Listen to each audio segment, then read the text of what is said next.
ఈ జీవితం కేవలం దేవుని ఆరాధించడం మాత్రమే మనం సృష్టించాడు. ఆరాధించడం అంటే ఏంటి?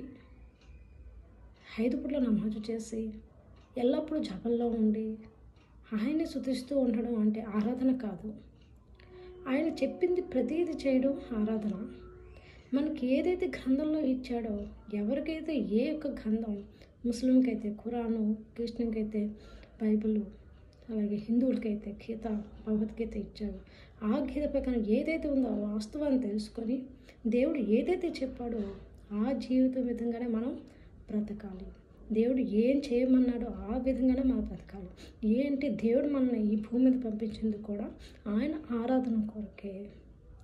ఏది చేయొద్దన్నాడో దానికి మనం దూరంగా ఉండాలి. మనం చెప్పిన ప్రతిదీ, మనకు తెలిసిన ప్రతిదీ కూడా ఇతరులకు చెప్తూ ఉండాలి.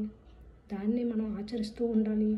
ప్రతిదీ కూడా ఏదైతే ఉందో మనకి చెప్పిన ప్రతిదీ, చిన్నదైనా పెద్దదైనా, అది ఇతరులకు బోధిస్తూ ఉండాలి.